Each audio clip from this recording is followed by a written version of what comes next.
Well, Danny, thanks for joining us. Congratulations. That was a complete team performance. Yeah, it was, and it rounds off what has been a good week, Dave. I'm pleased for all the players and I'm pleased for the staff, and mostly I'm pleased for the manager, because this has been a really, really difficult, challenging time for him. He's had to sit at home and put a lot of trust, as I said last week, in his staff and in his players to be able to deliver his message. So I think we've all got to appreciate the professionalism of the players that they've shown up without their manager, and we're now looking forward to him coming back next week, and it's good that he comes back with 2 wins. There was a resolve, there was determination, there was a courage about this squad. Yeah, exactly. We talked about it in there. We talked about having a togetherness within the group. It wasn't necessarily a focus on the tactical detail, because we give the players a lot of tactical detail. It was more of a focus on, can we be together, can we run, can we fight for each other, can we compete for each other.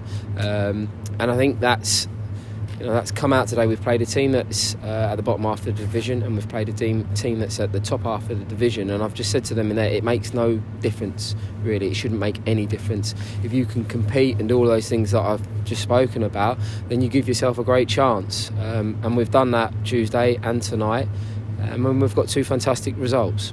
Salford are a quality side. It took a quality goal to break them through. It was a great control by both Craig Clay and Danny Johnson.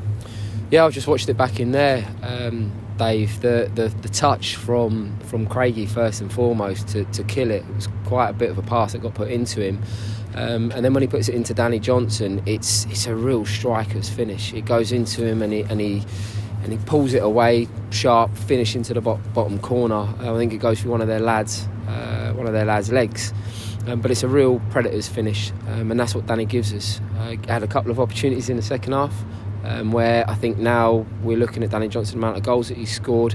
Perhaps he will be looking at himself maybe to do a little bit better, but he's a constant threat. 2 clean sheets now for Lawrence Vigor, and there was an excellent save in that second half. Yeah, Loz is... he's not really had much to do today, as much as Salford were a good team, and they had lots of good rotation at times. I don't really remember him, other than the first half, where their winger gets free on the back stick, having much to do today. And I think that's testament to the rest of the group. It's a collective effort. Keep saying it's a collective effort for all 11 players to make sure that we keep these clean sheets. And the fact that Lawrence hasn't had much to do in the past 2 games is we look at the whole team as a group, a collective unit. I'm sure you don't want to single out individuals, but the last 2 games, I've been very impressed with Sam Ling. Yeah, Sammy's had a season where he's had to feel his way in and get up to speed with what's been asked of him, and he's done that. There's a lot of work behind the scenes that's gone on with him, and when we give the players information, it's then up to them to take it on board and then how they deliver it. And it's clear Sam has taken that information on board, and he's now coming out in his performances. Connor Wilkinson came close, particularly in that first half. Yeah, Con is a threat. He was a threat the other night. Good discipline, I felt, tonight from him positionally. We asked him to stretch the pitch. We asked him to play on shoulders a little bit, and then we put a bit of an emphasis to get the ball to him as quick as we can. And I think the more we get to Connor, we know his qualities. He's scored a lot of goals this year as well. He's always going to be a threat because he's got good quality in this division. It was hard work from Liango. He got into a couple of good positions. He did, but Lee's a little bit disappointed coming off there, and I think he's disappointed because maybe he's got to start understanding his role within the team. Off the ball, he was really, really good for us in the back end of the game. His physicality was good. We asked him to pin back Clark. He did that. He maybe didn't get on the ball as much as he would have liked. Maybe he didn't create the chances as much as he liked. But every single player within the team has got a role, and he did his role tonight. And sometimes that's going to be without the ball. Dan Johnson took a real whack on the ankle in that second half from that tackle from Bernard. Is he okay? It's League 2, Dave. He's going to get it, and he's a marked man. He scores lots of goals. They're going to get close to him, and I think Danny recognises that now. In the first part of the season, I think he was getting frustrated by that. But he's a marked man. He's one of the top goal scorers in the division, so he's not going to be afforded that much space. But he's an honest pro. He gets up and gets on with it. So I don't think there's a problem there. The transfer window is open. Are you expecting that other clubs might be looking at the likes of Dan Johnson and others? Yeah, again, he's one of the top goal scorers in the division. Teams want good players. No difference to us. We want to strengthen. We want to get good players in, and ideally, Danny Johnson is someone that we want to keep at this football club. He's a big asset to us. Ideally, we'd like to add to that as well, and put even better players around Danny and add to the good squad that we've got. So yeah. Great start to the new year, and you're facing the league leaders, Carlisle, on Saturday, all being well.